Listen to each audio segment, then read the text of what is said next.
All right, I'll call this meeting of the Owensboro Board of Commissioners to order and ask our acting city clerk, Sherry Gerton, to call the roll, please. Commissioner Bob Glenn. Here. Commissioner Debbie Nunley. Here. Mayor Ron Payne. Here. Mayor Pro Tem Jeff Sanford. Here. Commissioner Pam Smith-Wright. Here. All present. I would ask everyone now to please stand as we have our invocation and pledge led by our city manager, Mr. Bill Parrish. Thank you, Mayor. Would you join me in silent meditation or prayer, as may be your practice?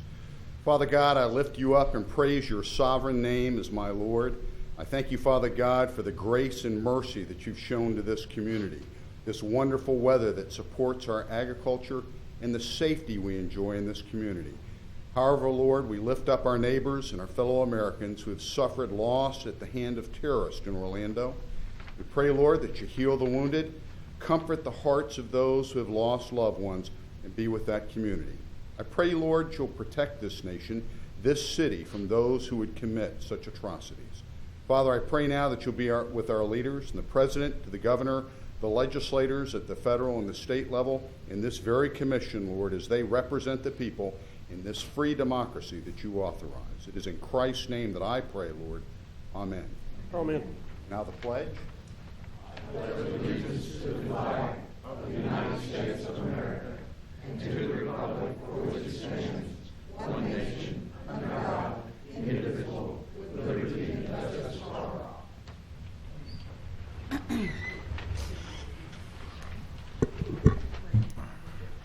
Thank you, Mr. Parrish. Commissioners, as has been our practice for the last several city commission meetings, the first item under presentations will be to recognize and honor any Vietnam veterans who are here this evening. I believe we have one. I would ask you, sir, if you would come to the microphone, tell us your name, branch of service, and the years you served in Vietnam, and then if you'd come up here, Commissioner Smith-Wright and myself have something we'd like to give you. So if you would take the microphone.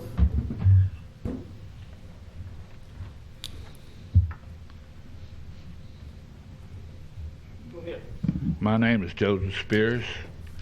Rank was sergeant.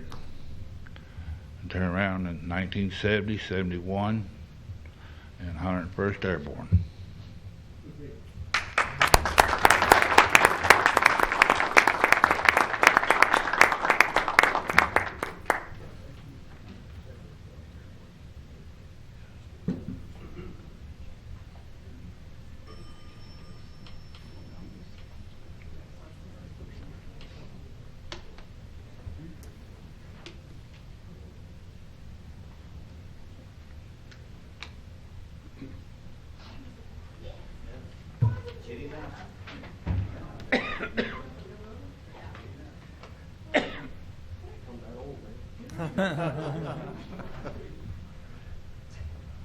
My name's Rick Graves. I was a radioman first class, U.S. Coast Guard from January 1974 till September 1986.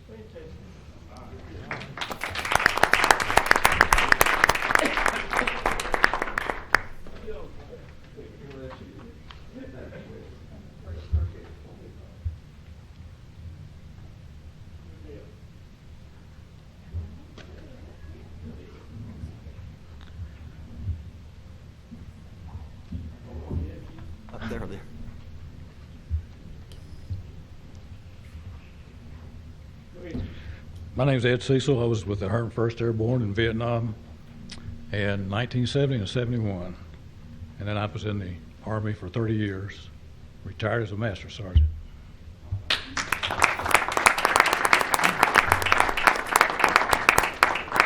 also serves on RWRA for us, so Ed, congratulations. Thank you for your service and both of those organizations.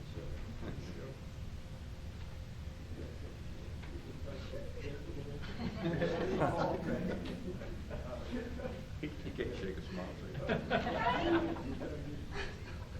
Good deal. Anyone else?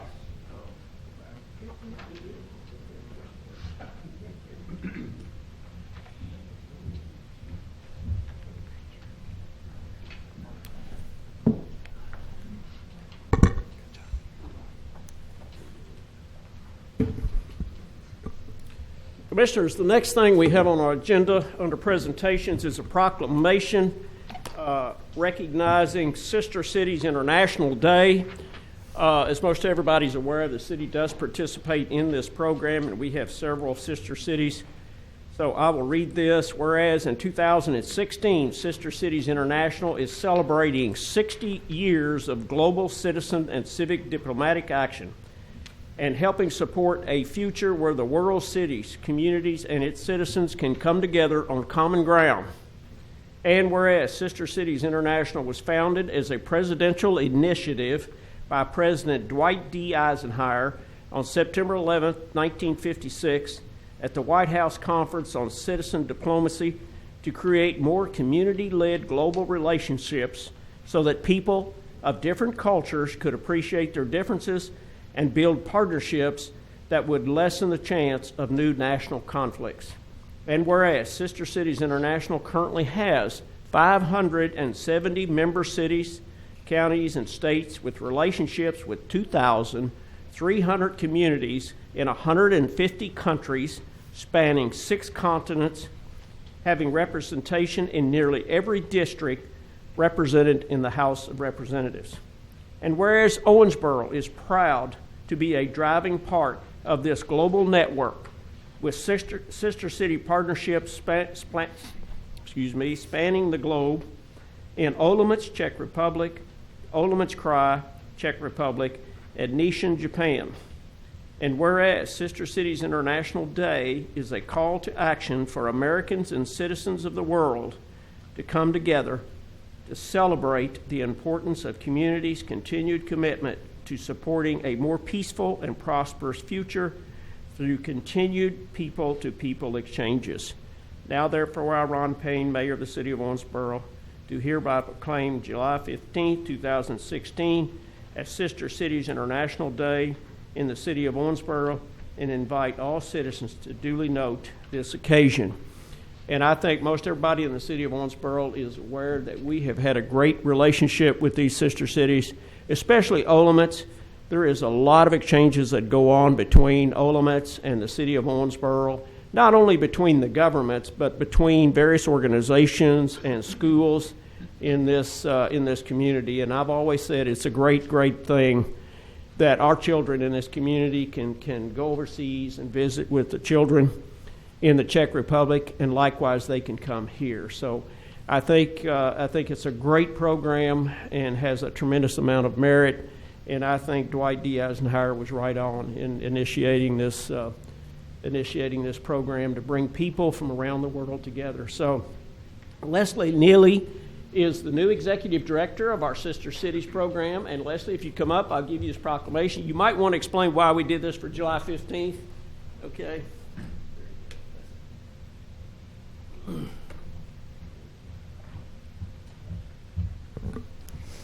Thank you, Mayor and Commissioners.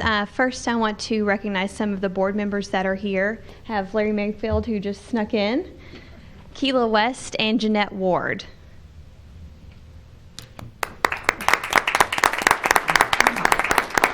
I'm brand new at this position, but they have put in many, many years of hard work and traveling to make Sister Cities what it is. Like the Mayor said, we have great relationships with 2 cities in the Czech Republic and in Japan. Those partnerships help develop relationships, whether it's with business as well as with high school and college student exchanges. So we're trying to help foster those relationships as well as learn as much as possible about the different cultures. We did do July 15th as Sister Cities International Day because that is when Sister Cities International will be having their annual conference in Washington, D.C. So actually myself and Jeanette will be in Washington, D.C. July 13th through 16th to help celebrate that 60th anniversary. So thank you again for the proclamation. Thank you, Leslie. And thank all of the board members for the great work you do in promoting this program. All right, Commissioners, the next thing is we have an update from the Regional Water Resource Agency presented by Joe Shepherds. Joe? Yes, sir. Welcome back. Well, thank you. And thanks for allowing us to come in here and give this brief update for you. Basically, today we're going to go over a little bit about our budget. We're going to tell you some of the things we've accomplished in the past and a little bit about our future, what our plans are.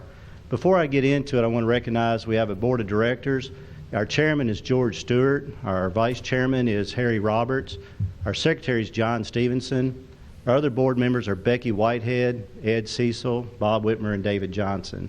Our board attorney is Charlie Kamoff. Also with us today, we have four of our staff members. We have Victor Cernius, who's our Director of Operations. Dean Binke is Director of Engineering. Lacey Cunningham is Director of Finance. And Kelly Pfeiffer is our board clerk. Okay, to start out with, I want to go a little bit about our mission statement and our vision statement. Basically, our mission statement is to effectively and efficiently meeting our community's wastewater needs. Our vision statement is nurture safe and healthy community waterways for future generations through responsible stewardship of our public resources. These two are critical because everything we do focuses around our mission and our vision statement. Our mission statement, if you break it down a little bit further, the first phrase of our mission statement is effectively and efficiently. This describes how we try to work every day. For example, in our budget, our next budget for this upcoming fiscal year is $34.4 million. About 62% of our budget is spent toward operating and replacement, which is mainly our day-to-day operations. We try everything we can to be as innovative and efficient as we can. Here's an example of some of our methods that we use. We're one of the leaders in the country on this. This is like a spot liner repair that we do. Instead of digging up the streets and having the risk of hitting utilities and everything every time to repair a pipe, we're now working to repair these pipes from the inside. So we're cutting basically a 5-day repair where you have to pave the street and have the street shut down. Basically went from 5 days on a repair to we can do 2 or 3 of these every day. So, again, we're trying to be good stewards of the public's money, try to spend it as wisely as possible. About getting back to the budget, about 6% of our budget is environmental. The environmental funds is what we use to pay for the long-term control plan projects, and I'll get into that a little bit deeper here in a little bit. The remaining funds is the balance of our 32, like our system development, our insurance funds, our assessment, things like that. Okay, this upcoming year, our anticipated expenses are $33.5 million. So if you look at it right now and do the math, you're going to see we have a surplus this year of just shy of $1 million. Well, the first thing you think about when you see a surplus of $1 million is, hey, great, what can we do? Can we cut the rates? What can we do? But this is a planned surplus anticipating some issues that we've got coming up in the next several years. Some of the issues that we need to prepare for the future, the first one's a long-term control plan. Again, we don't know what this is going to be costing us. We don't have this one finalized yet. But again, I'll get into that a little bit deeper here in just a second. We also have a rising cost of utilities. Like anybody, when our utility bills goes up, this year it went up 16%. You stop to look at our plants and our pump stations that we have, we're one of the significant users of OMU. When our utilities, not just OMU, but all of our utilities went up by 16%, that's a huge hit to us. We also have some aging infrastructure. A lot of the pipes that we're maintaining date back to as early as 1850. Here's a good example of one of the pipes that we're maintaining that's pretty much at the end of its lifespan. You see all the cracks in it, you see the offset joints and the collapses. Because of the aging infrastructure, we're getting more and more of these every year, which is increasing our cost of operation. We also have the 2 package plants that everybody's been reading about in the paper, Cedar Hills and Friendly Park. And again, I'll talk about those here in just a little bit. We're expanding our system pretty much every year, an average of about 4 miles a year. So every year our system is getting 4 miles, we're maintaining 4 miles more pipe every single year. We've done this without ever having to expand our staff. At some point, we're like anybody. We're going to have to at some point reach the breaking point where we may have to add staff. We're not there yet, but that is something we're looking at in the future. We also have what we've been terming the bubble. This is a big concern to us. If y'all remember, RWRA was formed about 21 years ago. When they were formed and came off from the Owensboro Sewer Commission, they went on pretty good hiring spree to help build up their staff. The good news is the majority of the people that were hired 21 years ago are still with us. The bad news is they're all going to be able to retire at the same time. If you do the math, We have about 27% of our agencies going to be eligible to retire in the next 8 years. If you take another 6 years, we're up to 56% of our agencies eligible to retire. So the people that you're looking at, they're our crew leaders, they're our supervisors, they've worked their way up to managers, department heads. So the staff that we're looking at are very valuable. They have all of our knowledge, and they're also up in all of our leadership positions. So that's another thing that concerns us over the next several years. Taking this and putting it all together, we're starting to do a rate study. The last one we did was 2 years ago. We're going to start a rate study this summer, taking into account things like the long-term control plan, the 2 package plants, and also our reserve to see where do we need to be. Hopefully we'll have enough information from the long-term control plan and the package plants by then to do a final study and come before the rate review board this winter. At this point in the ball game, because we still don't have a signed off control plan, we can't tell you what our rates are going to be doing, but we hope to by this winter. Okay, the next part of our mission statement is meeting our community's wastewater needs. How do we do that? Well, we process about 13.5 million gallons of wastewater every day, which is about 5 billion gallons a year. It's kind of hard to put that into perspective, to kind of give you some scale. We could fill Combest Pool 45 times every day with the wastewater we generate. And kind of on a lighter note, I think everybody's been used to hearing Bill Parrish talk about comparing the number of leaves we pick up to Volkswagen Beetles. We could fill up 21,000 Volkswagen Beetles every day. I had to put it into terms that everybody here would remember. Especially Bill. He'll get me for that, I'm sure. We also take in fats, oil, and grease from Davis County restaurants, as well as all the surrounding counties and surrounding states. We take waste from industries not only in Davis County, but also the surrounding area. We maintain right now about 540 miles of sewers, 55 pump stations, and 2 wastewater treatment plants. We got a couple pictures here of some of our guys doing work. One of the things I failed to mention is I put at your place a copy of our 5-year capital plan before we started. The picture on the right is one of our guys doing work for the city. That's a 17-inch diameter pipe that he worked on. He was about 187 feet up in the pipe for an hour. Okay, if you take that 5-year capital plan and hold that up to your shoulders, that's a 17-inch sheet of paper. He's inside a 17-inch pipe. So that kind of tells you some of the conditions that we work with every single day. We've got another picture, I won't go into it, of basically working out at one of our pump stations. Okay, I'm going to get into real quick our vision statement. Where do we want to go in the future? In the future, we want to make sure we're nurturing safe and healthy community waterways. A few years ago, there was an article in the paper that, it's hard to read from here, but article in the paper about E. coli in Yellow Creek. I think this was in 2006. And you see one of the main causes of E. coli in Yellow Creek is the failing septic tanks. About a year later, there's another article in the Messenger talking about the high levels of E. coli in Yellow Creek. And a few years later, 19 of our 55 creeks were below standards. So we do have an issue with our failing package plants in the community and failing septic tanks.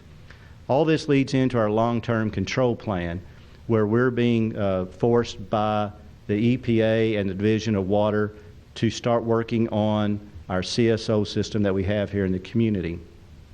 We've been working on this since 1994, and even up to today, to the present, we still do not have an approved long-term control plan. We recently, within the last 4 weeks or so, submitted a revised control plan to EPA and Division of Water. It's now under review. Our hopes is to have this completely finalized by the end of the year, but I believe you've been hearing that same thing for the last several years. But we feel every time we're getting a little closer and a little closer. We hope to come back to you in a few months and say it's approved and here's what the plan is. To date, taking into account all the issues that you see with the newspaper article and anticipation of the projects for the long-term control plan, the community has spent about $136 million to date on trying to repair these items. Again, we're uncertain about what we're going to be spending on a long-term control plan in the future, but that's more money that's going to be coming up. Our 5-year capital plan, if you look at it in front of you, is a total of about $21.7 million that we're going to be spending in the next 5 years. The majority of that is on capital projects, mainly with these issues. Okay. Some of the projects that we've done over the last several years, we've eliminated 34 of these failing package plants that's dumping raw sewage into our creeks in the last few years. We've eliminated over 1,400 failing septic tanks that are again dumping raw sewage out into our creeks. The picture you see here is a map of a project that's ongoing right now in Masonville. Everything in red is basically failing package plants. Everything in the light blue actually drains to a failing septic tank. So here's some more that we'll be adding to that total here in the next few months. And over the years, the last few years, we've reduced our overflows to the Ohio River by more than 50%. So the money that you see before is going to good use to taking care of our creeks, our streams, and ultimately the Ohio River. Okay, everybody's been hearing about the 2 package plants. You've got this one here is a picture of the Cedar Hills package plant out at Philpott.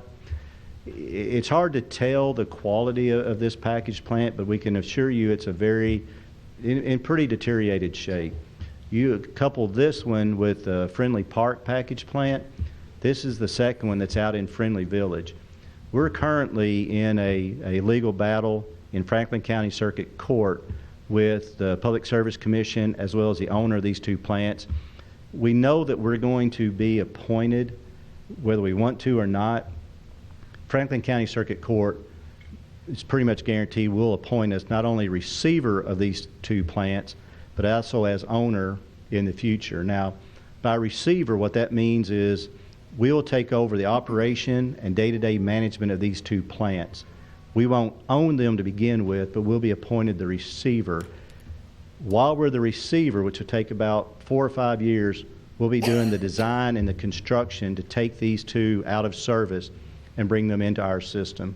So it's our anticipation for about 4 or 5 years, we'll be managing this and maintaining this with the hope within, as I said, 4 to 5 years, they go out of service and they come into our system. At this point, again, we're not sure of the final price tag other than the engineer's estimates on that. You know, the next part of our vision statement for the future, the whole thing is about future generations.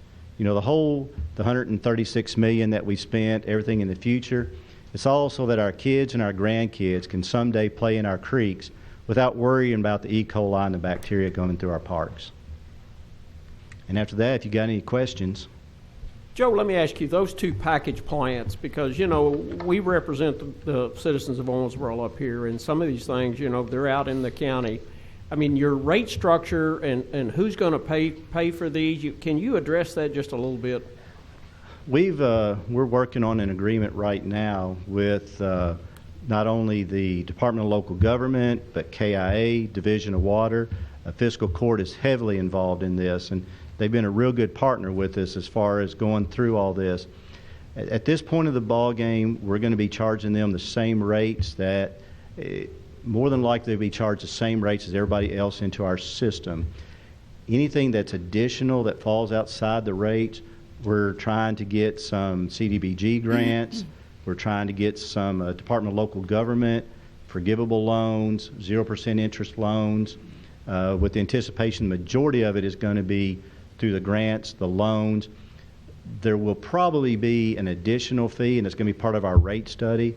There may be an additional fee. We may end up looking at a special construction district where the people inside the area served by them may have an additional fee that'll be a short-term fee, well, a short-term, a 20-year fee until these are paid off. So, the only thing I would suggest to you is take a long, hard look at that, because the majority of that rate review board is you're looking at it. And, you know, we're going to be concerned about our ratepayers here in the city of Owensboro, and that they're not unfairly charged for something that occurred somewhere else outside this jurisdiction. So And I'm sure the board, I feel confident you guys are going to look at this and do what's fair for everybody in this system. So, but that's going to be a concern. So I'll look forward to seeing how you guys can come up with that.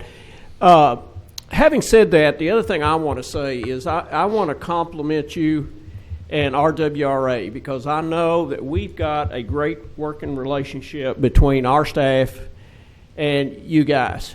We do a lot of work together, and it's been very beneficial for everyone involved. And Joe, I want to thank you, because I know you've been on this side for a while, and now you're over there. But and that's a good thing, because I think you understand both sides of these agencies. And but again, I've been involved with RWRA for a long time. In fact, when it was initially created, and over all these many years, we have had a wonderful working relationship with you guys. Dean, you've done a lot of great work in regards to stormwater issues in this community, and we've all benefited from that. So again, I'm going to say thank you to you and the board and all of the RWRA staff.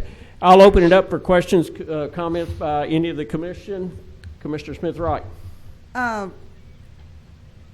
Not knowing, is a package plant the same as a sewage plant?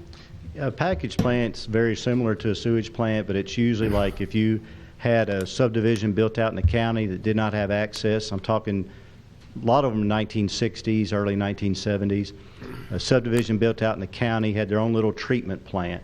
It works exact same as our larger plants, but on a much smaller scale.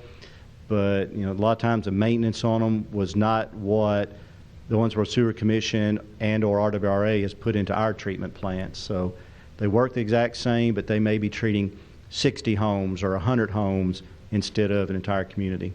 Okay.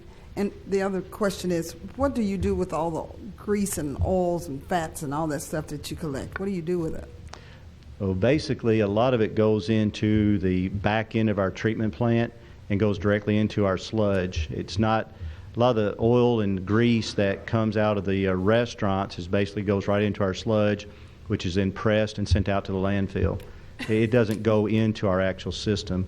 The reason we like taking it into our plant is because if we can pick it up at the restaurant and take it directly out to our plant, all that grease isn't going through all the pipes through the city.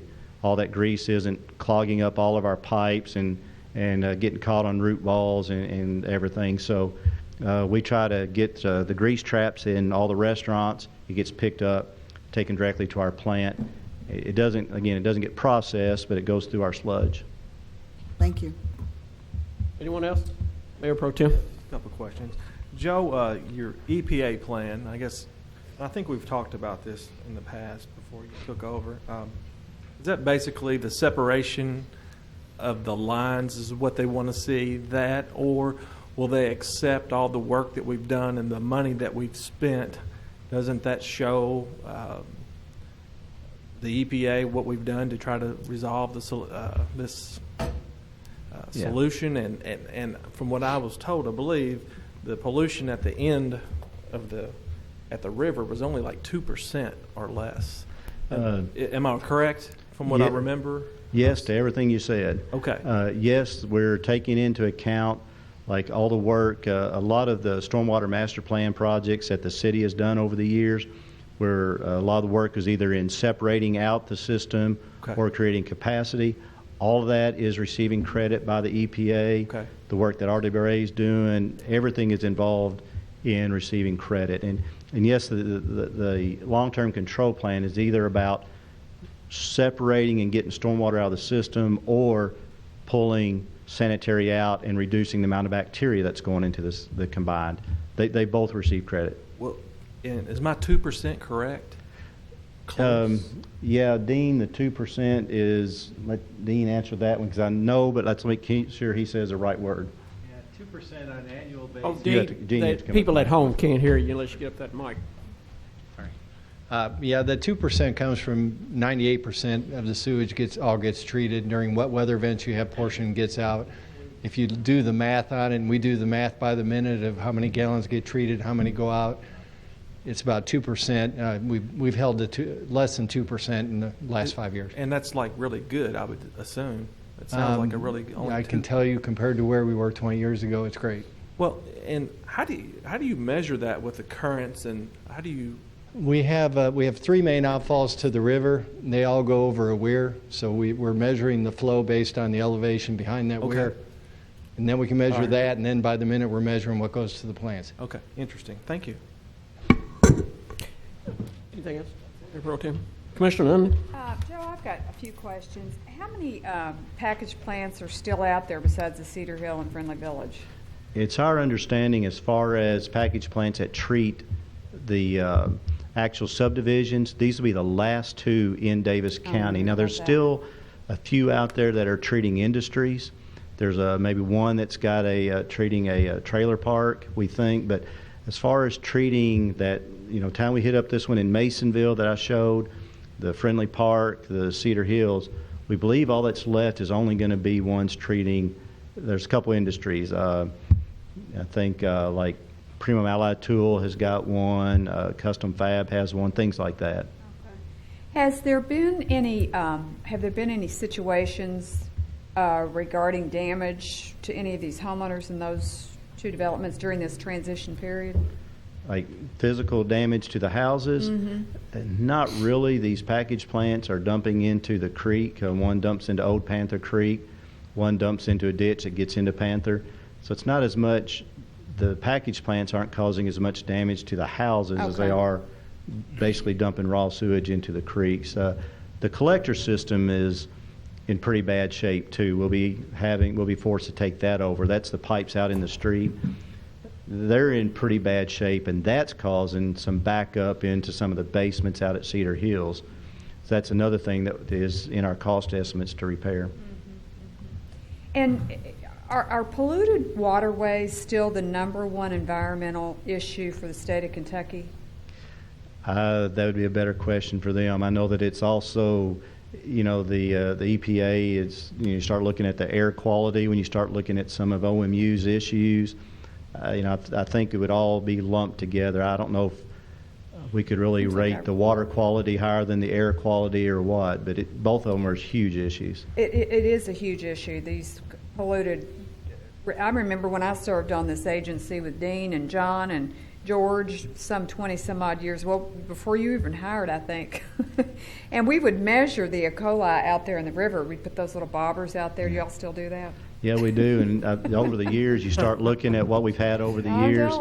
It's really improved. We're, with all the work we're doing, you can see a tremendous effect in the actual river. Well, some 20 years ago, the real issues were the combined sewers. That was the big thing, and flooding. You all have done tremendous work on taking care of the flooding in this community. Thank you all. Yeah, it's a combined effort from both sides, yes. Commissioner Glenn?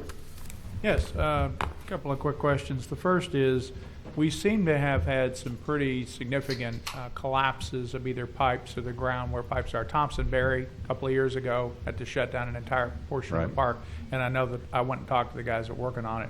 What causes that, and is that just a consistent issue we're going to have to deal with because of our soil consistency and the age of the system, or is it something else that's causing that? It's a little bit of everything. Our soils around here, we're close to the river. They're sandy soils. The ground gets saturated. We got an old system, like I said, dates back to the 1850s. The pipe system that was used is really not conducive to our soils. Ground gets saturated, a little bit of soil leaks into the pipe, and all of a sudden you get voids around the pipe. That ground collapses, comes down, crushes the pipes. There's multiple reasons why, but again, we're doing a lot better job of trying to reinforce our pipes from the inside. A good example is on one of our inspections, we found a issue down on Hathaway this past summer, and we came in on the inside and lined about 800 feet, I believe, about 800 feet of the pipe from the inside right before it collapsed, and it was one of our tunnels, or it came into our tunnel. So, we're doing a better job now than 20 years ago about doing the inspections and trying to catch it before it becomes a problem. Okay.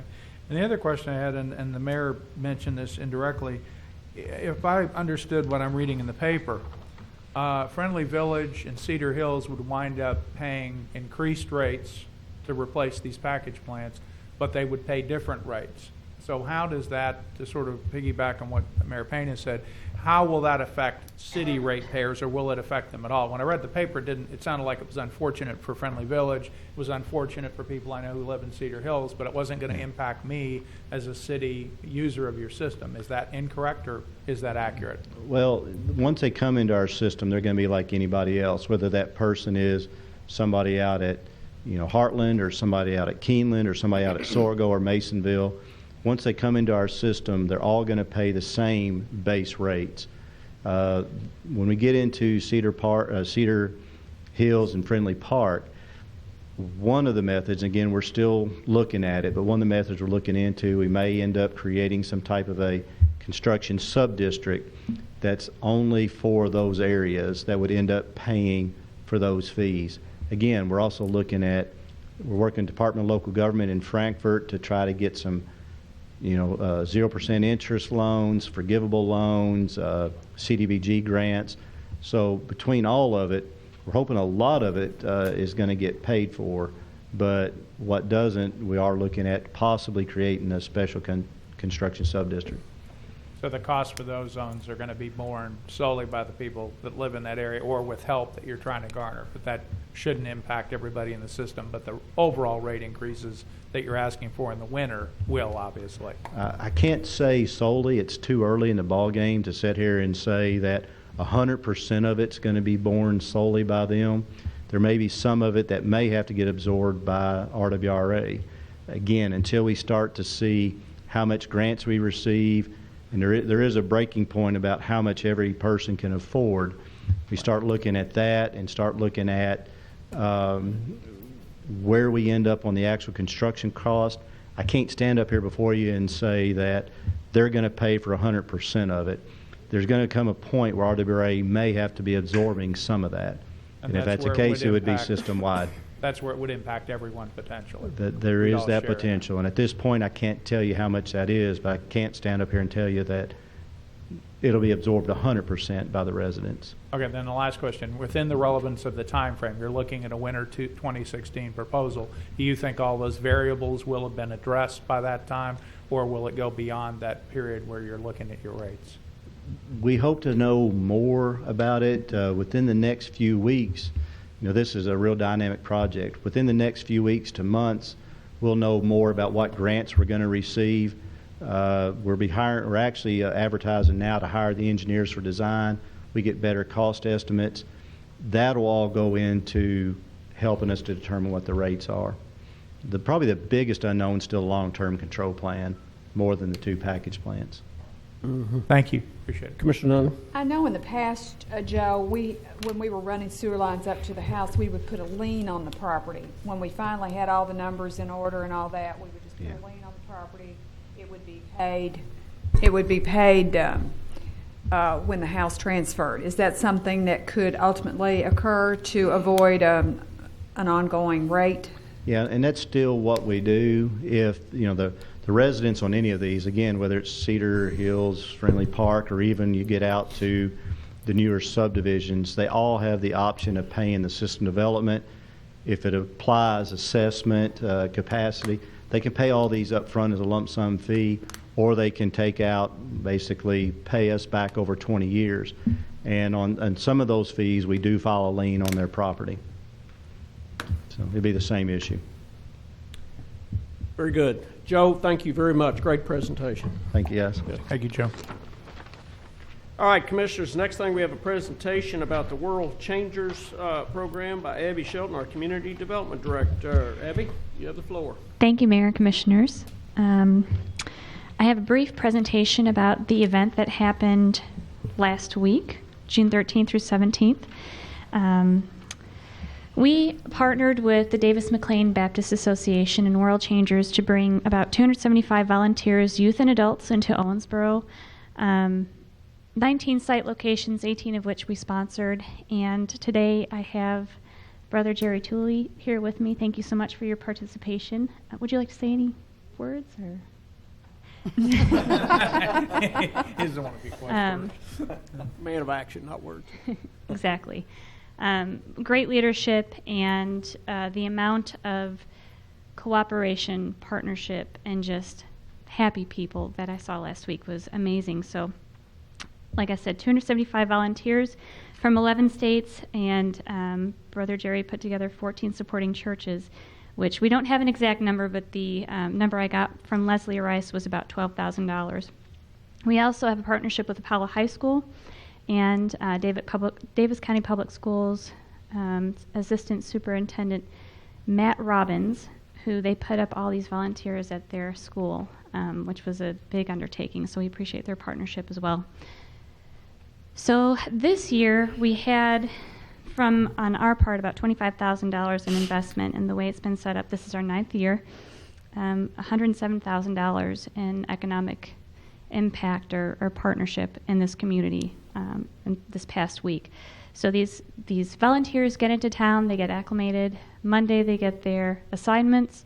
Tuesday through Friday they go out, and yes, it was hot. Yes, it was steamy. It rained on them, but these people persevered, and the smiles on the homeowners' faces is what really, as well as the volunteers, is what was really awesome. So without further ado, I have a very brief video for you to... Oh, sorry, I passed over it. Maybe, maybe not.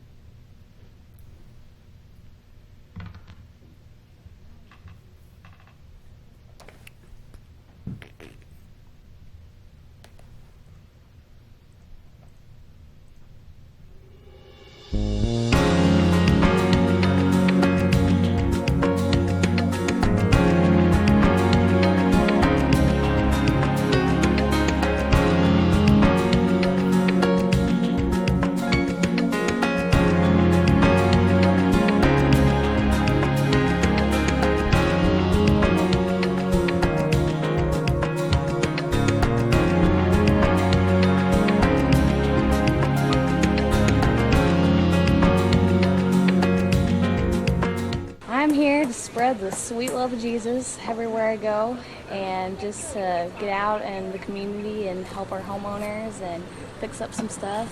I hope to see many lives changed at World Changers, and that we can go out and really make a difference everywhere we go and really get the name out so more people can attend. Oh, I tell you, I just found out I had cancer, and I've been going through treatments and painful, awful stuff, and just thinking about them coming when I'd be laying there just helped me not think quite as much about the pain and the discomfort. And then of course I appreciate the work on the house, but it just felt like heaven having them here. We don't have any family that, if we do, we don't know where they are. They've lost touch with us years ago. So my little boy, he's been sick for 4 years and hadn't been able to play, and he actually got out here, and they just loved on us. So it felt like family, and to us it felt like being in heaven.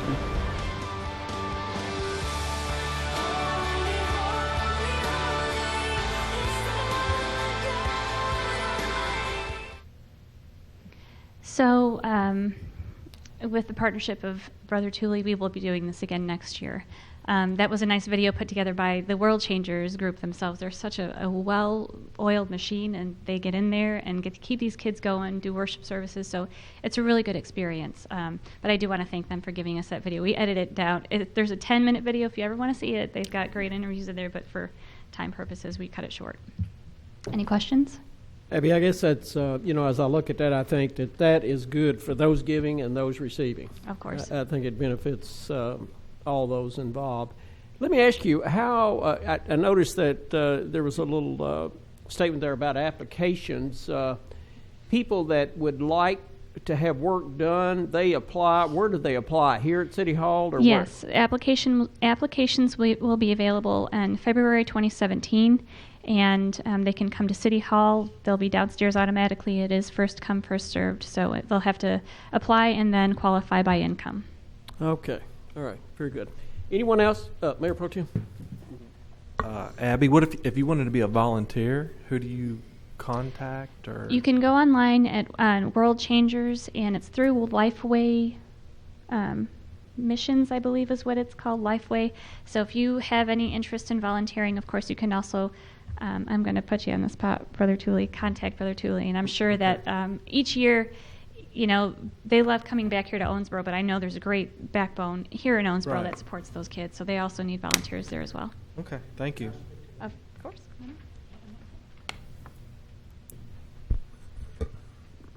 Typically, that is a... Sir, would you state your name and who you're with? My name is Jerry Tooley, and I'm the Director of Missions for the Davis McLean Baptist Association. This is our 9th year, and the process that they go through is churches enlist their youth groups to come, and that's how that happens.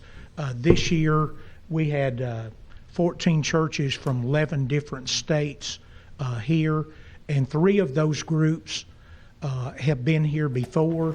One group from Missouri has been here 3 times.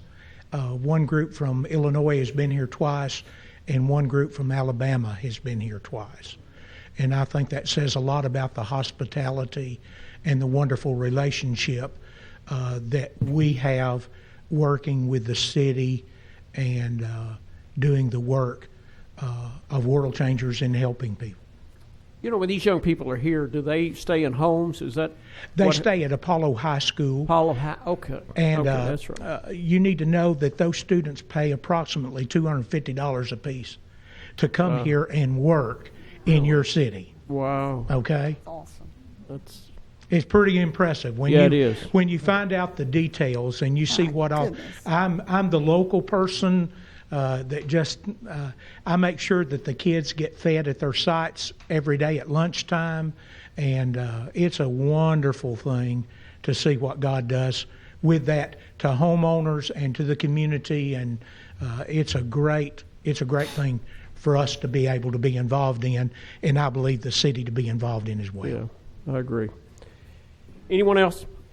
I just want to compliment the World Changes group. I happened to encounter one group. I was over on the west side, and they were getting ready to talk to residents, and we talked for probably 20 minutes, and then they invited me to lunch. I was really impressed that they would, but they were mixture of ages. The leader was somebody, probably a retired gentleman, but they did a wonderful job. And I know people in our neighborhood, when Keith Free was running this before Gabby took it over, we had a neighbor of mine that had her handicap accessible ramp repaired, and she couldn't say enough about how it improved their quality of life. So thank you, and thank the World Changers for all that you do. We will do that, and we're thankful for the opportunity to not only invest in our city, but to invest in the lives of those young people, and hopefully they'll never forget that they came to Owensboro, Kentucky. And it's a wonderful thing, and we're thankful. Thank you. Thank you. All right, Commissioners, the next item on our agenda is an update, public events update by Tim Ross. Tim? Thank you, Mayor, Commission. Numerous things going on in the community. Just want to highlight a few of those over the next 5 or 6 weeks. Many of these are great opportunities that we draw visitors from around the region to come to these annual events, and we're excited to host them every late spring and summertime. The Botanical Gardens each year has been doing their Dazzling Daylilies Festival. That draws quite a few gardeners out. Then they added just a few years ago the hot air balloons for their Balloons Over the Garden event, and that's coming up this weekend.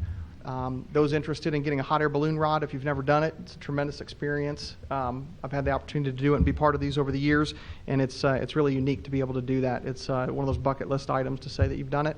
So they offer those for just a couple $100 a person, and you can schedule those directly at the Botanical Gardens. They have the Daylily sale this coming Saturday. And then Saturday night is kind of their festival out at the gardens, where they've got live music and activities for the kids, and they do tethered rides, which are pretty inexpensive. It's tethered, I think it's 150 feet up in the air, that you can kind of get that experience without doing a full flight. So it's a good weekend out at the garden, and they do a great job with what they do there.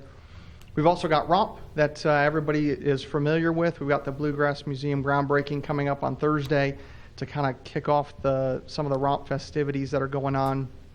It's become known as one of the best ones in the country, and they certainly bring in fans from all over the country. So there'll be a lot of folks in town this weekend for Romp. Continuing music series that we do, Bluegrass on the Banks, a couple times a month down over the river. And a lot of the different convention or meeting groups that come into town enjoy that music during the week that we're known for. We've got the downtown cruise-ins that we do once a month that bring lots of car enthusiasts downtown. That's got hundreds of cars on those Saturday nights, the first Saturday of each month. Live on the Banks, live music every single Saturday night down there for almost 20 weeks. And so that continues every Saturday night, kind of piggybacking on what Friday After 5 does with their great crowds on Fridays. And then, believe it or not, July 4th is just a couple weeks away. We, as you know, are moving and shifting our All-American 4th of July to July 2 this year.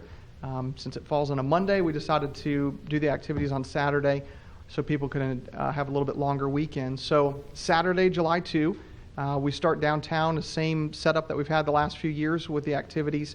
There's 2 music stages, one at the River Park Center patio, and then the other there at McConnell Plaza right behind the Hampton Inn.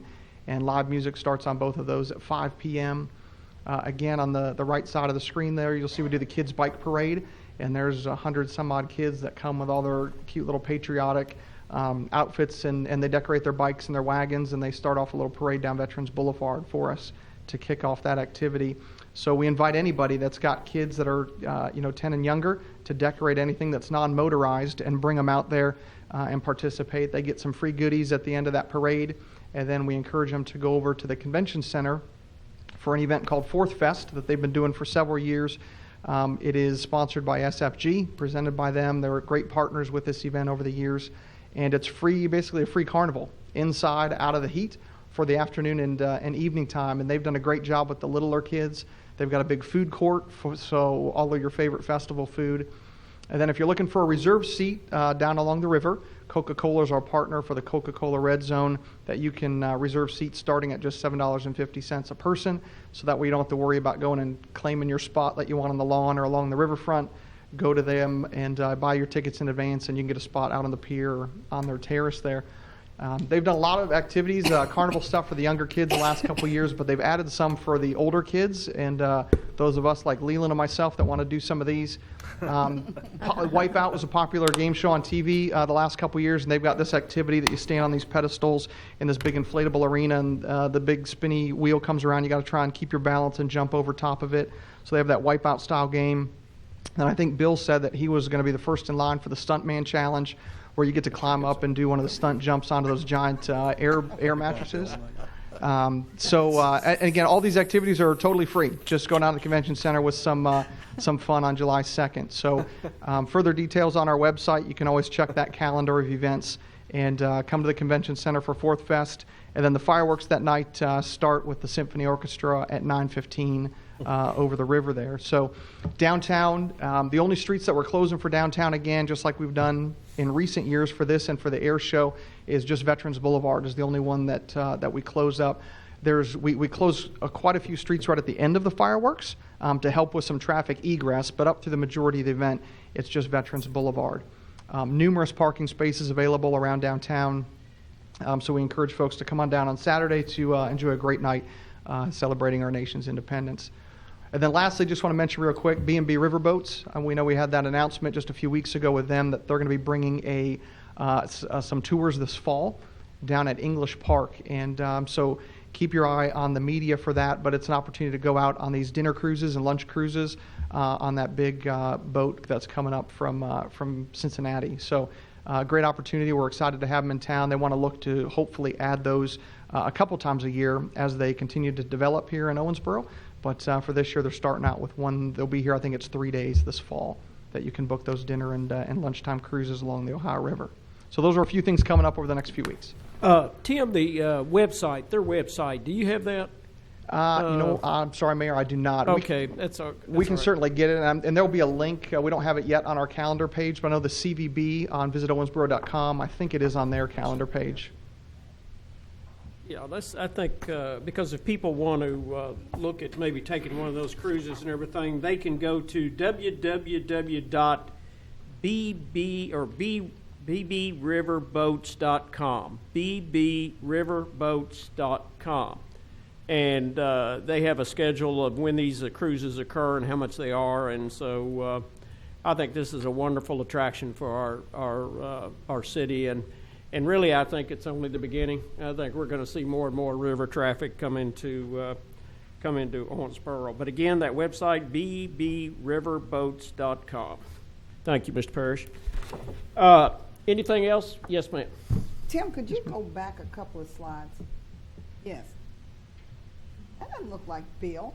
Yeah, that's not Bill. I don't remember who's on that one, but Bill's got a ticket to get in line for that. All right. Any more questions? Anyone? I just had, there is a bluegrass band that's going to play 30 minutes before the groundbreaking, if I understood the newspaper Yes, correctly. So that is, yes. And everyone's welcome, right? We want anyone. It is, who'd yeah. like That to attend. groundbreaking ceremony is this Thursday at the site where the museum will be right at noon. And as you mentioned, yeah, there'll be a bluegrass band playing out there from 11:30 up until noon, and then that ceremony will start at noon for the groundbreaking. Great. Sounds wonderful. Yes. Looking forward to it. All right, Commissioners, we'll now go to our regular business items. First is to consider approval of the minutes of our meeting dated June 7th, 2016. Do I have a motion for approval? So moved. Second. Second. Any questions, comments by anyone? If not, call for the vote. Commissioner Glenn, Yes. Commissioner Nunley, Yes. Mayor Payne, Yes. Mayor Pro Tem Sanford, Yes. Commissioner Smith Wright. Aye. Commissioners, the next item is board appointments to the Owensboro Davis County Convention and Visitors Board. Would like to recommend we appoint Tim Ross to a 3-year term effective July 1, 2016. To the Audubon Bond Harbor Alliance Board, reappoint Zach Drager, Bob Pinkston, Linda Pinkston, and Margaret Walton to a 2-year term effective July 1, 2016. To the Dogwood Azalea Alliance Board, reappoint Ed Oldham, John DeVito, Nikita Kincaid to a 2-year terms effective July 1, 2016. And to the Seven Hills Alliance Board, reappoint Grace Blair, Irene Brumley to a 2-year term effective July 1, 2016. And then to the Owensboro Sister Cities and Regions Board, reappoint Jatien Shaw and Larry Mayfield to a 1-year term effective June 21st, 2016. Do I have a motion for approval? So moved. Second. Second. Any questions, comments? Anybody? Call for the vote. Commissioner Nunley, Yes. Thought you said Glenn. Yes. Mayor Payne, Yes. Mayor Pro Tem Sanford, Yes. Commissioner Smith Wright, Aye. Commissioner Glenn. Yes. Motion passes. Next item, Commissioners, we go to ordinances that we have for second reading. We vote on this one, and Counselor? Thank you, Mayor, Commissioners. Ordinance 15-2016, an ordinance amending the annual budget for the fiscal year beginning July 1st, 2015 and ending June 30th, 2016, and amending Ordinance 10-2015 to receive Homeland Security grant funds for purchase of 10 portable radios to reflect revenues and expenditures from the Run from the Cops event, to provide funding in the State Drug Fund for unforeseen repairs and canine dental work, to fund the budget contingency, to provide for funding in the Property Recovery Room or Recovery Fund for renovations in the Police Department's record unit, to provide for receipt of and reimbursement of occupational license fees in relation to the Kentucky business incentives, to provide for temporary funding in transit from general fund until federal funds are received, and to reclassify a portion of the International Bluegrass Music Center construction funds to agency funds. Publicly read for approval on second reading this 21st day of June 2016. Have a motion for approval. Motion. Second. Very good. Commissioners, we have talked about this at great length at our last meeting. Bill went through each one of these. This is a miscellaneous budget amendment, so therefore we won't go through that again. I'll just ask if there's any questions by anybody about any of this. Anyone in the public? Call for the vote. Mayor Payne, Yes. Mayor Pro Tem Sanford, Yes. Commissioner Smith Wright, Aye. Commissioner Glenn, Yes. Commissioner Nunley. Yes. Very good. Commissioners, we'll now go to ordinances that we have for first reading. We have 2 of those. Again, we discussed, but we don't vote until our next meeting. So, Counselor? Ordinance 16-2016, an ordinance amending Chapter 4, Article 1, Section 4-2 of the Owensboro Municipal Code, and further creating a new section in Chapter 4, Article 1 for the keeping of chickens within the corporate boundaries of the city, and further providing for requirements and restrictions for the keeping of chickens within the city, and further providing for penalties for violation of Chapter 4, Article 1, introduced and publicly read on first reading this 21st day of June, 2016. Very good. Mr. Parrish, a couple of things. I read the ordinance, but either you or our city attorney maybe go through and talk about the restrictions that are contained in this. But before we do that, it's my understanding we did our research. We talked to other cities that allow this, and basically I believe what you told me that we had no indication of any problems from any of these cities in regards to allowing for chickens. Well, Bowling Green has had few problems. Lexington has had some 79 problems, but they're a much larger city. Okay, very good. But, again, you're right, given the size of Lexington. Who wants to go over those? Okay, go ahead. Mayor, this ordinance allows the keeping of chickens within the city. The elements of the ordinance include authorization for non-commercial purposes only. It's required to be 6 chickens or less. No roosters allowed, so only female chickens. No other fowl, no ducks, no peacocks, or etc. It requires humane conditions for keeping of the animals. The structure required is a minimum of 3 square feet per chicken in a structure, you might call it a coop. This is available in single-family residential homes only. The minimum requirement is you must keep the coop 10 feet from your property line, and the coop must be 25 feet away from an adjacent property owner's residence. Feed must be held in a rodent-proof container, and this is enforced by the Property Maintenance Code enforcement officer in the city. And then there are setbacks, right, from... Yes, Mayor, 10 feet back from your property line, and even if you're 10 feet back, you must be 25 feet away from any neighboring residential area. Okay. And again, this ordinance would not supersede any restrictive covenants in any subdivision. Is that correct? That's correct, Mayor. So we may pass the ordinance, but if your subdivision has a more restrictive covenant that restricts chickens, then it's not allowed in that neighborhood. All right, very good. With that, I'll open it up for any questions, comments by anyone. Commissioner Nunley. Would it restrict, if a tenant wanted to raise chickens, would it restrict or prohibit a landlord or owner of the property from not allowing that? I think that could be not allowed by the landlord of the property. That would be a part of the lease agreement, that the landlord And could they wouldn't prohibit be, that. the owner would not be violating No. the rights of the... No, Okay. they would not. Any questions by anyone else? Anyone? Commissioner? I don't know that I have a question. I have a statement that I want to make. And I've had lots of people to call me about the chickens, and my answer to them was that they needed to come to City Hall and voice their opinion, just like the young ladies did when they came and presented this. But I do have problems with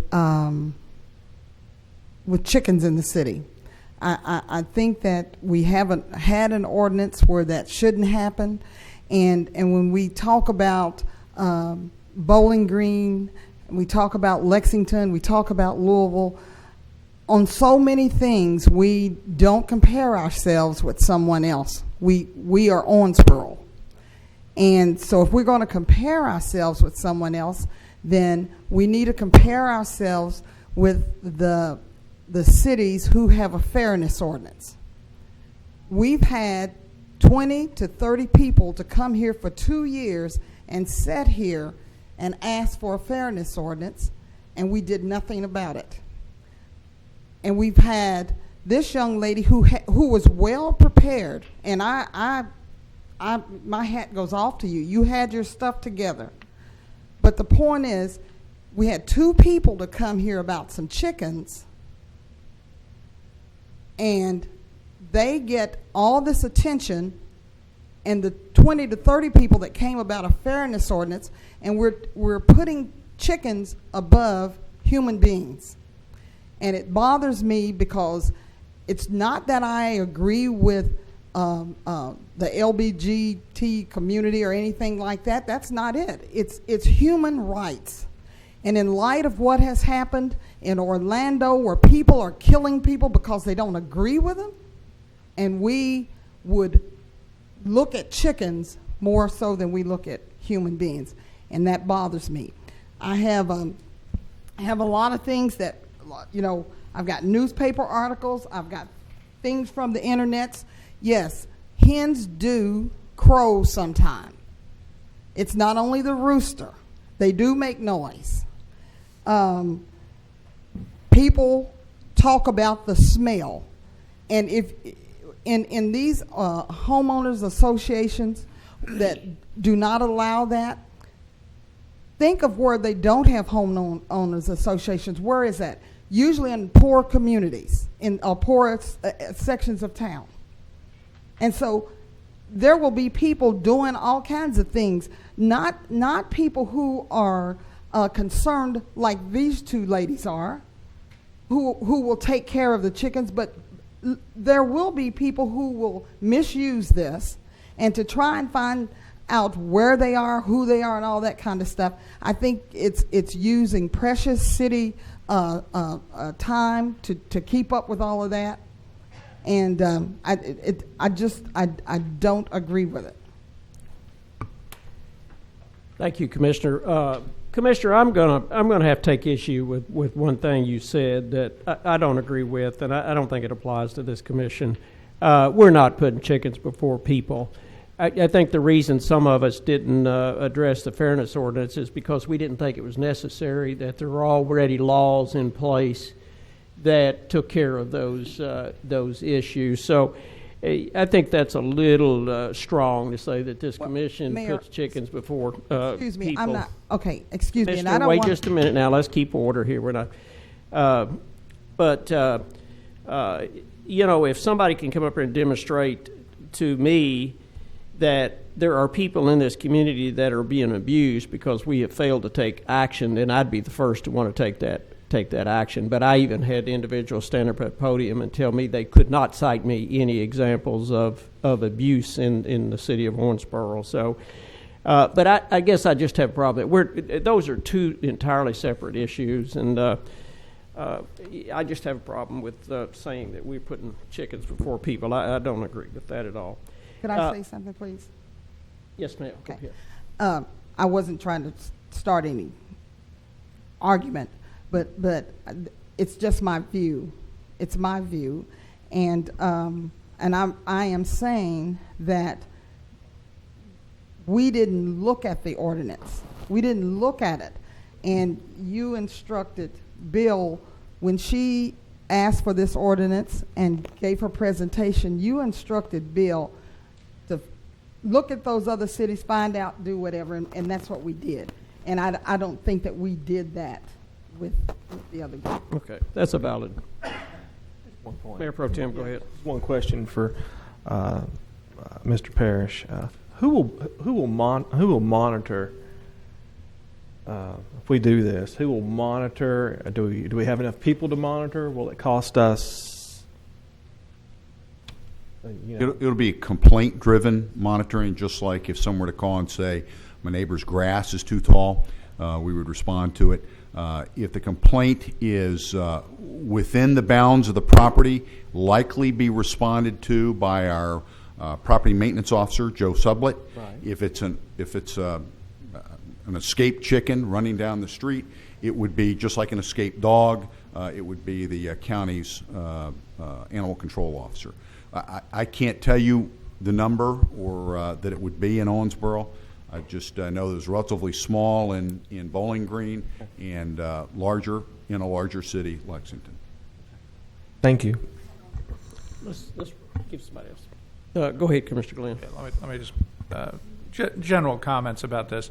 I think Mayor has already addressed the apples and oranges nature of the fairness ordinance, and as The focus on this and why other cities are doing this, San Diego's done it, many cities, a variety of sizes, they're not all bigger than Owensboro, some are smaller than Owensboro, is because of health, a focus on health, a focus on being able to eat farm to table, the opportunity for families to learn the responsibility of how to take care of, in this case, chickens in a very contained, limited space.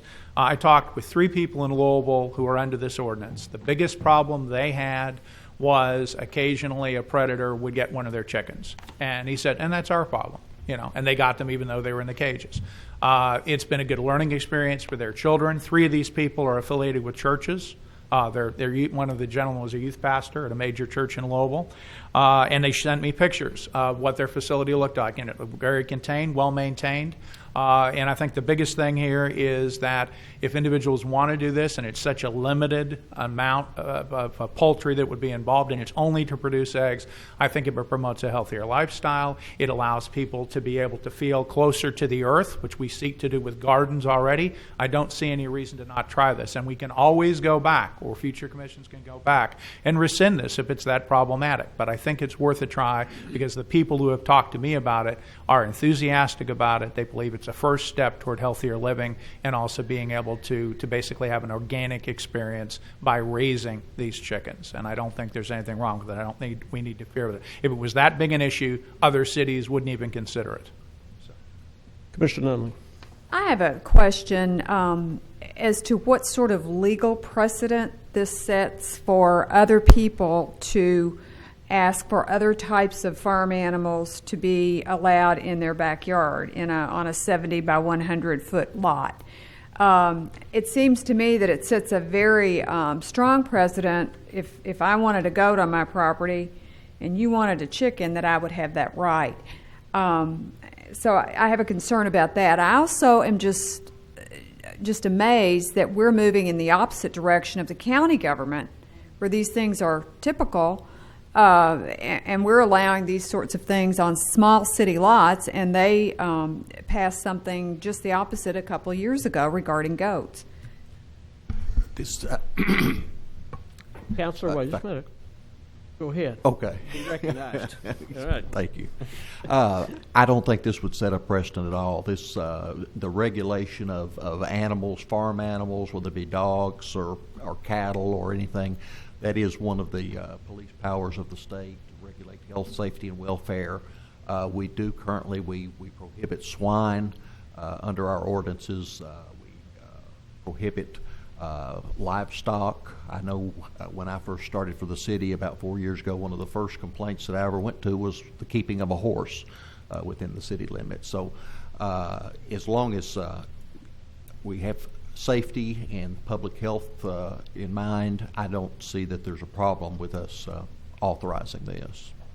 So, and I don't think it would set a precedent that additional people would have the right to demand other animals. Commissioner Smith. Okay, good. Just have one other quick Go ahead, comment, just to inform the public. I talked with Clint Hardy, who's with the Cooperative Extension Service, and one of the things that they suggested was if this were to become a municipal ordinance and it gained approval, they would probably offer 2 or 3 workshops during the year, free of charge to the public, that would help them to get started. In other words, they're interested in doing this and they want to be educated in the right ways to do it along with the code. They will offer that. And so I've talked to him on several occasions about this, and he says lots of other cities do this, and we would be glad to provide the resources to help people get started in the right way to do this. So there's lots of educational exposure and material that they can get through Cooperative Extension, probably through some other agencies Lindsay's aware of that they can talk to as well. So. Very good. Any others? Anyone from the public have any comment? Yes, sir.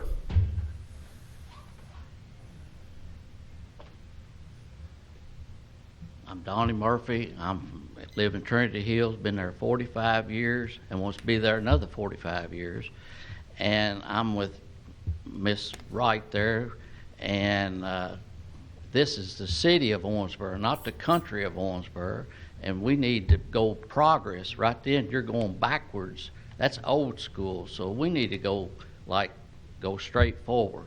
And I'm hoping you vote this ordinance down, please.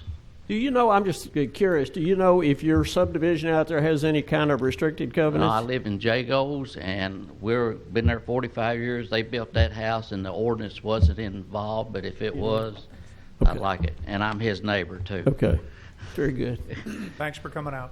Yep. Anyone else? Yes, ma'am. I'd just like to thank you. My name is Lindsay Thomas. I'd like to thank you for considering this ordinance, first of all. And I just wanted to share with you a few quick facts. And the first is to address the problem of noise and smell. First of all, if a neighbor has a problem and it's not easily resolved by talking to your neighbor, you can call, animal control or whoever would deal with it. And the city of Bowling Green, in the past year and a half, has only had 5 to 10 calls about a chicken running around or roosters crowing, because roosters are illegal there. And only 1 to 2 calls in the past year and a half about odor. So that shows you how easy it is to do it properly and do it right. And it's not bothering anybody or their neighbors for that matter. And that compares to over 5,000 incidents for dogs and cats in about the space of a year. Now to address Ms. Nunley's concerns about other animals, part of the reasons chickens work so well in the city is they require approximately 4 square feet per chicken. Now, if you can compare that to pigs or cows, we're talking 100 square feet for pigs and over an acre for a cow. So it's just really, it's doable in the city, whereas cows and pigs aren't. So I'd like to thank you again for considering this, and I hope that you will vote yes on it. Thank you. Anyone else? If not, yes, ma'am, go ahead. I also just wanted to speak in support of backyard chickens. I actually moved here from Lexington. I had a friend who had chickens as well, and it was just a great process for her children to get to see. She always practiced incubation of eggs and allowed them to see, just the kind of some scientific learning for her children. Also, it was a great experience for her kids to be responsible for the chickens, to collect the eggs and, just take care of the maintenance of the chickens. It was a very healthy practice, and I myself raised chickens when I was a child, and I thought they were great pets. I love my chickens. I would really like to have that experience for my own children, and we live here in the city, in the Griffith area. I would just really like to have the opportunity to share that with my children, and also, as we all know, the eggs that I try to buy are very costly. I'm on a 1-income family with 3 small children. So we are trying to make practices to save money for ourselves, but also have really healthy food. So we're gardening. We plan on using the chicken manure in our garden as well for fertilizer, because it's very nutrient dense. And yeah, we are just really hoping that this could be a reality for our city in the future. Thank you. Anyone else? If not, council, let's go to the next item.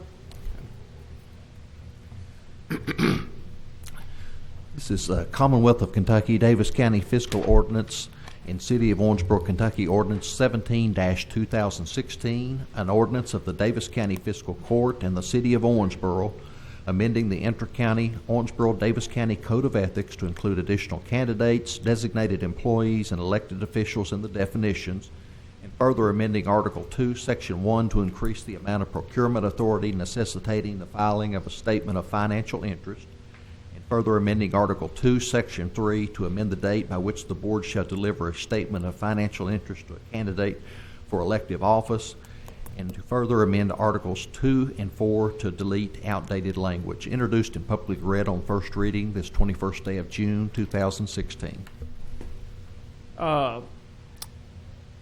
Mr. Parrish, you want to explain why where we're doing this? Yes, Mayor. This is periodic review of all ordinances. This ordinance's turn is up. The joint city and county ordinance, it was adopted in 1994. The changes are all minor. They include new organizational names like Public Works Director, which didn't exist before, style, basically in capitalization, and it changes the employee procurement reporting requirement from $500 to $1,000 based off the inflation from 1994 to today. I don't know if this is a question for you or maybe Counselor, but I noticed that we exclude candidates for the school boards. Because we don't have jurisdiction over them? We don't. Mayor, school boards are separate. They're bound by other statutes in regard to ethics. That's what I thought. Any questions by anyone else on the commission in regards to this cleaning up one of our ordinances? All right. With that, Councilor, let's go to the next item.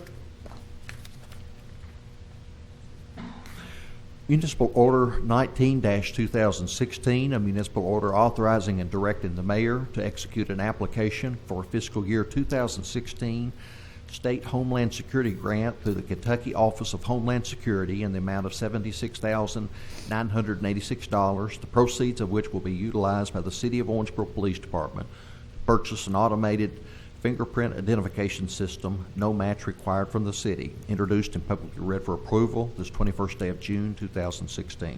That's pretty self-explanatory. Do we have a motion for approval? Motion. Second? Second. Any questions by anybody? Commissioner or public? Call for the vote. Mayor Pro Tem Sanford. Yes. Commissioner Smith Wright. Aye. Commissioner Glenn. Yes. Commissioner Nunley. Yes. Mayor Payne. Yes, motion passes. Next item, Councilor.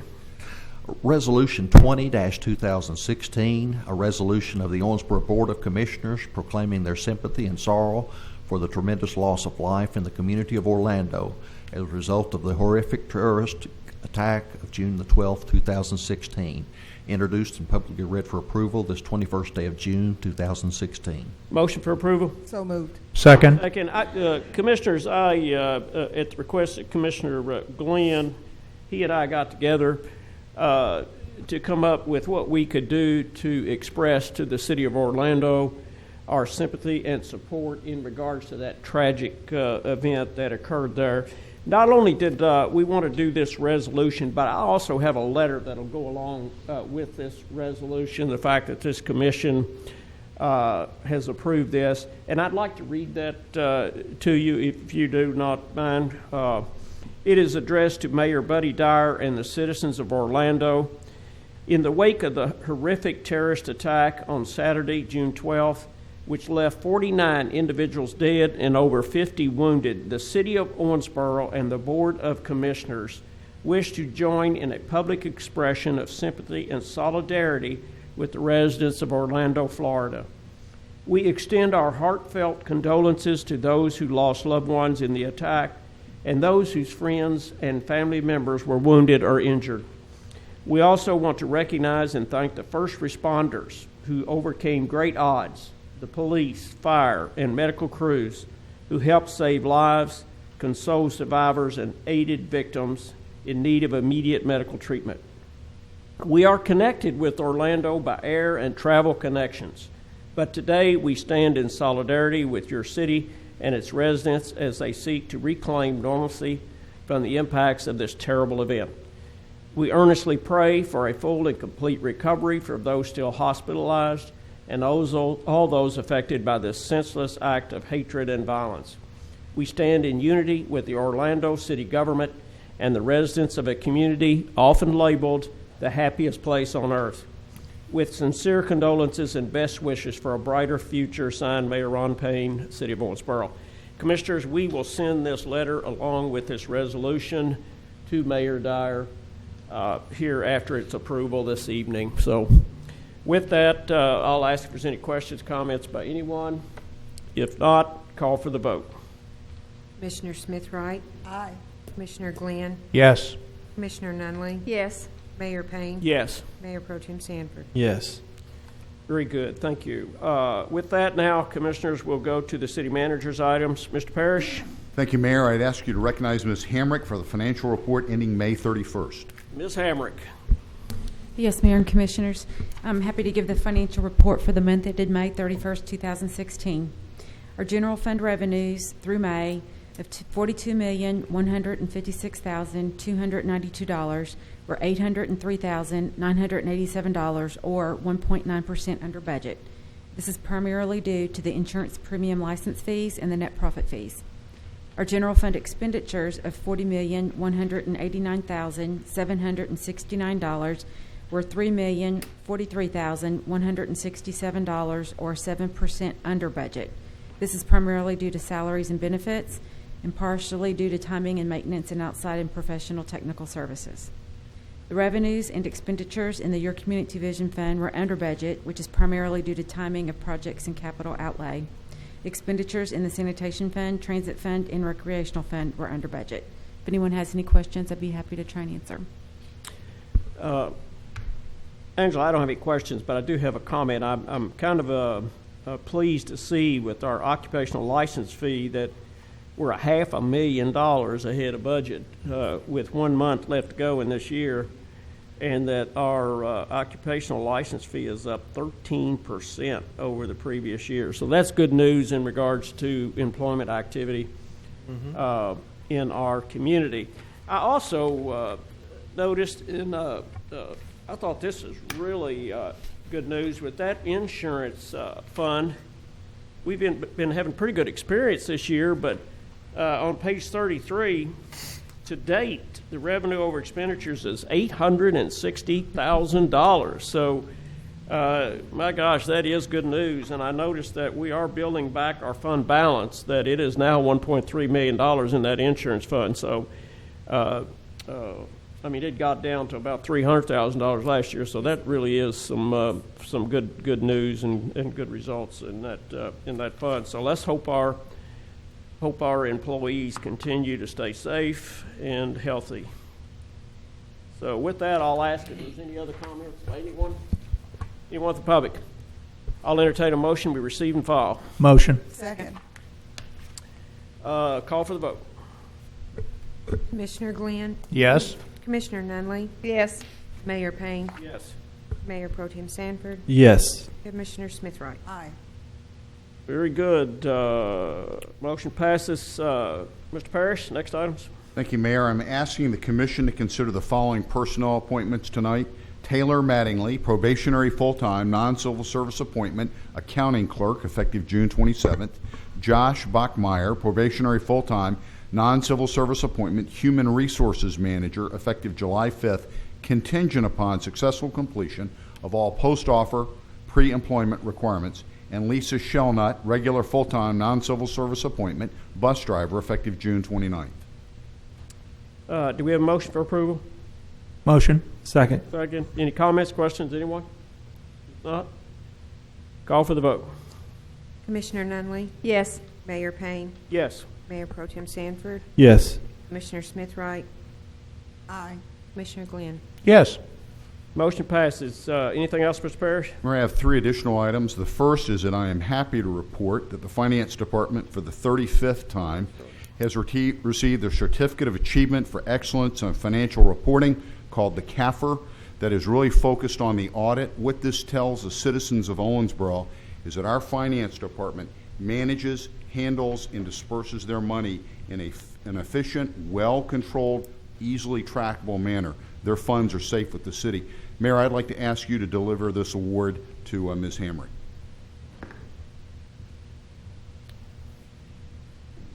Ms. Hamrick, come on up here. Goodness. Where do you put all these awards? I know we do it year after year, and that speaks well to your department and the administration of that department and this city. But I've got to tell you, it's still impressive. I know we've got it for many years. You know how many years? 35 years. Now I feel old. Thank you very much. Great job. All right. Let's see. What's next? Go ahead, Mr. Parrish. 2 more things. The first is we approach our Independence Day celebration on July 4th. Just a review of the rules in the city. Normally you can shoot fireworks from 10 a.m. to 10 p.m., but on the 3rd and the 4th you can shoot until midnight. Those days only. Must be 18 years of age to shoot fireworks and must be 200 feet from any structure, any vehicle, or any other person. There are very few areas that you can shoot fireworks legally within the city of Owensboro. And finally, Mayor, as you noted today, you saw the inlet water feature has been cleared out at Smothers Park. It's being tested tonight. You may see a light that doesn't work. You may see part of the wave action have a hiccup in it. They're running it through the night to see what the problems are. We hope to have it up Thursday, completely ready for the Bluegrass celebration, if not by Friday. Well, I tell you, this afternoon I went down and it looks good. It looks like it's running fine. So, anything else, Mr. Parrish? That's all, Mayor. Thank you. Okay, very good. We'll go to communications from elected officials. I noticed we got Patty Acquisto. Patty, you're in the audience here. You got anyone you'd like to introduce? You got two young men there from. Why don't you come on up and.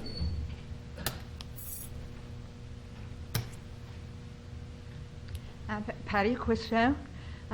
Two of my grandsons out of the 12, they're soccer players, and they have something that they'd like to bring before the mayor and the commissioners, and I'm going to let them speak for themselves. The one on the crutches is playing professional soccer now in Sweden, and he's home on a hiatus and stepped in a hole on the soccer field, broke a bone in his foot, but products of the local soccer programs, Owensboro High School, Coach Poole, and their dad, who's a coach and a teacher, and products of Kentucky Wesleyan. He's already graduated, and Nikos will be a senior this year on the varsity team. So I'll let Nikos speak for himself. Well, come on down. How are y'all doing? Good.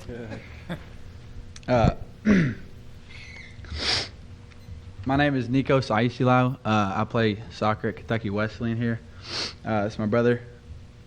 And we are here on behalf of the soccer population in Owensboro. And we're hoping to bring street soccer to Owensboro. If y'all don't know what that is, it is a really big organization that plays on kind of like concrete, like a basketball court. And it's really big in like other countries, as in like Europe, South American countries. And there's no place to play in certain areas in the region and in the city. And we have a big group that always plays. We play over here at Owensboro Middle School tennis courts, and they're going to be torn down soon because they're extending the track and for Owensboro High School and Kentucky Wesleyan. And we'd like to have one built, like a street soccer court built in Owensboro. And there's many advantages to this, and there's a really big growing population of soccer players that have a lot of support, and a lot of organizations have my support, and they really like to see something like this happen. It doesn't cost very much. You can convert a tennis court, an old tennis court that no one uses because of the new tennis courts at Shively Park, the tennis courts at Country Club, tennis courts at Moreland, all those. And I feel like we have a lot of tennis courts and not as much players to want to old ones as like abandoned tennis courts. And you can convert them into street soccer courts really cheaply. You just take the net out and put a goal in. Really, that's basically it. And you can kind of paint it or whatever, however you may. But you can use this as to produce revenue in the city, kind of like they do at Kendall Perkins Park downtown with the Dust Bowl. You can hold tournaments, bring outsiders in, plenty like that. Also, it brings a place to play, including families like with financial disadvantages. You know, like the club soccer here in Owensboro, it costs quite a bit if you want to play the whole season, especially traveling and all that, all the expenses. And this is a really cheap way to just go and play. And it's huge for Owensboro. I really hope y'all would help us with this. And they really is the biggest thing is the location and the price, and that shouldn't be much of a problem. But that we have another point I had for we have organizations involved and groups involved. We have the YMCA, Sports Tutor, Owensboro United, Legends, Bellevue Soccer League, Kentucky Wesleyan and Brescia, the colleges here, DSP, and the 4 local high schools here in Owensboro and the surrounding high schools in the area. And there's also a league at the Y for adult league, but there's they tried to start a basketball league there, and I felt like I could tell this to you, but they started a basketball league and they couldn't get enough teams. They only had 2 teams, so they just cut it. And the soccer leagues, they had 10 plus every year. So I feel like there's a really big population of that, and I really think y'all would consider this. Thank you. I'm just curious, what's the difference whether you play on a hard surface or you play on a grass surface? I mean, is there a different? It's a different game, really. Different game? Yeah, it's Okay. really quicker paced, smaller sides. There's only, say, if you do a street soccer court, it's kind of small compared to like outside the grass. You know, there's 11v11 versus 4v4. It's a little different, and that's really Okay. it. It's just Let me different. ask you: would it be acceptable to just like mark off a parking lot? Could you do that? That would just be like, it really comes down to safety concerns, really. If it's like just a parking lot, say the level of all that would be like, it wouldn't be level, like how old it was, just different stuff like that. Because I was thinking of the sports center. You know, if there's a way when you have a match or something, if there's a way you can mark it off just temporarily and use it, and then it reverts back to the sports center. I know what you mean. I would just like to have like a permanent one to call our own. Like, say like we can say, go to street soccer courts. They know what it is instead of is it there or is it taken down for parking or whatever. Very good. Thank you very much. Mr. Parrish, just look into it as far as what the cost would be, what options we would have. I'm sure you and Amanda could look at that. That's one thing I did not look. I tried to research stuff. It really just depends on how you make it. I have a picture here if y'all like to see what it looks like. It would be really cheap if you converted a tennis court into it, but if you would make it like create it on with nothing, then it'd be a lot more expensive. But okay, I also why don't you hand that to Amanda there? She is the director of our Parks and Rec, and what they can do is they can take a look at it and they can report back to us commissioners about what's involved, and who knows? You know, nothing ventured, nothing gained. Very good. Thank y'all. Thank you very much. Thank you. Thank you, guys. With that, let's go to communications from elected officials. I only have one comment. That's encourage everybody in the city of Owensboro to be careful with the heat. It's pretty hot out there, and I know our city employees are aware of that. And Bill, we got ways to ensure that they're safe in their work. With that, I'll go to Commissioner Glenn. All right. Just 2 very quick items. The first is I want to congratulate and thank Amanda Rogers and the Parks Department for doing an excellent job hosting the Kentucky State High School softball tournament. I went out and watched one of the games, and I thought the facility looked great.